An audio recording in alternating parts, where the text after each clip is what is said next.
रहीम अस्सलामुअलैकुम। तो आज हम बनाने वाले हैं बिल्कुल डिफरेंट और न्यू स्टाइल की स्टफ़्ड आलू टिक्की। ऐसी टिक्की जो आपने पहले कभी नहीं खाई होगी इंशाल्लाह। और अच्छी बात है कि इसको बनाने के लिए ना आपको किसी भी चीज़ से इसको कोट नहीं करना पड़ेगा। तो चलें बनाना स्टार्ट करते हैं। सबसे पहले पैन के अंदर शामिल कर दिया 2 खाने के चम्मच भर के ऑयल, 2 कलियाँ लहसुन की ले ली चॉप करके वो शामिल किया। 1 मिनट तक लहसुन को करना है आपने फ्राई। उसके बाद शामिल कर दिया मैंने इसके अंदर 1 कप भर के बॉयल शेडेड चिकन। चिकन को मैंने सिंपल प्लेन वाटर में जिंजर गार्लिक का पेस्ट डाल के सिंपल बॉयल कर लिया था और कुछ भी ऐड नहीं किया। उसके बाद ऐड कर दिया इस पॉइंट पे 1 अदद मीडियम साइज़ का अनियन बिल्कुल रफ सा कट करके। अब ऐड किया 1 teaspoon black pepper, 1 teaspoon red chilli powder, 1 teaspoon red chilli flakes चला गया। साथ ही साथ ऐड करूँगी 1 टीस्पून भर के गार्लिक पाउडर और ऐड करूँगी मैं इसके अंदर 1 टीस्पून भर के चिकन पाउडर। ये चला गया। हाफ़ टीस्पून ऐड करेंगे सॉल्ट। सॉल्ट आप अपने जायके के मुताबिक कम ज़्यादा कर सकते हैं क्योंकि चिकन पाउडर ऑलरेडी सॉल्टी होता है, तो मैंने इसलिए सॉल्ट का कम इस्तेमाल किया है। 1 मिनट तक आपने सारे मसाले डालने के बाद इसको मिक्स करते हुए पकाना है। फिर ऐड कर दिया 1 अदद मीडियम साइज़ का कैप्सिकम बिल्कुल बारीक सा कट करके, बहुत बारीक सा कट करना है, ठीक है, वरना ये बड़ा होगा ना तो मसला होगा आगे जाकर। सही है। इस पॉइंट पर ऐड कर दिया 2 खाने का चम्मच भर के कैबेज को। 1 मिनट तक आपने सारी चीज़ें डालने के बाद पकाना है और बस ये स्टफिंग हो गई आपकी बिल्कुल डन। ओवर कुकिंग बिल्कुल भी नहीं करनी है वरना इससे क्या होगा, सब्जियाँ पानी छोड़ देंगी और कलर भी ख़राब हो जाएगा। सही हो गया। अब यहाँ पर मैंने ले लिए थे 3 अदद आलू, उसको मैंने बॉयल किया, छिलका उतार के रख लिया।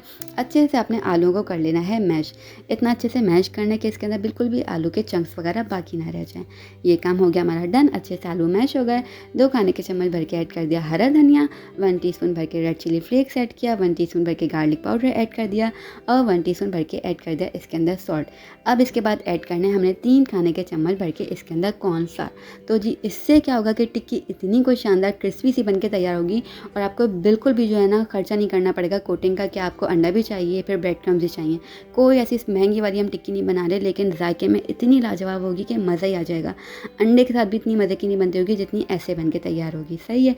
ट्राई ज़रूर कीजिएगा, इंशाल्लाह आपको अच्छी लगेगी। हाथों को मैंने ग्रीस कर लिया थोड़े से 1-2 ड्रॉप ऑयल के गिरा के। अब देखें जितनी बड़ी साइज़ में आपने टिक्की बनानी है उतने बड़े साइज़ में आपने 1 अदद पेड़ा बनाना है। फिर उसको राउंड शेप देने के साथ ही साथ ना आपने इसको फ्लैट कर लेना है। जितनी बड़ी हथेली आपकी या जितना बड़ा आप इसको फ्लैट कर सकते हैं अच्छे से आपने कर लेना है फ्लैट। देखें कुछ इस तरीके से बहुत ही अच्छा से आपने फ्लैट करना है। हर साइड पे ना उंगली दबा दबा के आपने फ्लैट करना है। बस ये हो गया डन। अब हमने जो स्टफिंग तैयार करके रखी हुई थी वो हमने इसके सेंटर में रखनी है। अच्छा देखें किसी भी पॉइंट पे जाके आपको रेसिपी अच्छी लगती है, समझ में आती है, तो प्लीज़ वीडियो को लाइक और शेयर ज़रूर कीजिएगा और चैनल की सपोर्ट के लिए प्लीज़ चैनल को सब्सक्राइब भी कर दीजिएगा। सही हो गया। अब यहाँ पर देखें इस तरीके से मैंने सेंटर में रख देना है स्टफिंग को। 1 खाने का चम्मच भर के मैंने यहाँ पर तकरीबन स्टफिंग रख दी है। सही है। इस तरीके से आपने इसको पेड़े को ना लॉक करना है, जैसे समझे हम आलू का पराठा बनाते हैं ना, सेंटर में स्टफिंग को रख के बस वैसे ही आपने रखना है और इस तरीके से ना पेड़ा घुमा घुमा के आपने लॉक कर देना है।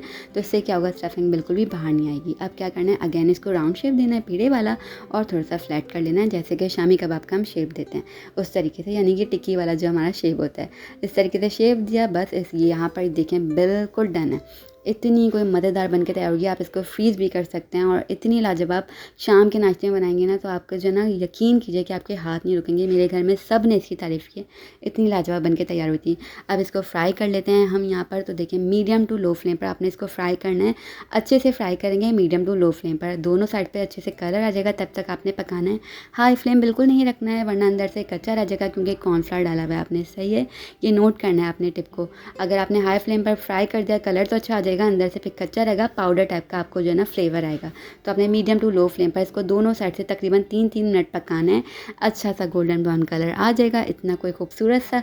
तो बस यहाँ पर डन है। इसको सर्व कीजिए, एंजॉय कीजिए। इंशाल्लाह रेसिपी सबको अच्छी लगने वाली है। ये देखें इतनी कोई क्रिस्पी थी ना, इसका मुझे आपके जो ना आवाज़ सुनानी चाहिए थी, मुझसे गलती हो गई, लेकिन इतनी कोई क्रिस्पी थी, इतनी ज़बरदस्त इसकी लेयर थी कि सबसे पहले तो मैंने लेयर जो है ना उसको ही तोड़ने में मुझे मज़ा आया। ओफ यहाँ पर देखें और क्या कोई स्टफिंग निकली है इसके अंदर से चिकन की, लाजवाब। और इतनी कोई देखें बेसिक इंग्रेडिएंट के साथ ये बनके तैयार हुई है। घर में मौजूद सामान के साथ ये बनके तैयार हो जाएगी, जो कि सामान घर में सबके पास ही होता है ना, मैंने बस उससे ये रेसिपी आपसे शेयर की है। ईजिली हर कोई बना सकता है। ट्राई ज़रूर कीजिएगा, मुझे अपना फीडबैक दीजिएगा। हम फिर मिलेंगे, तब तक अपना ख्याल रखिएगा। अल्लाह हाफ़िज़।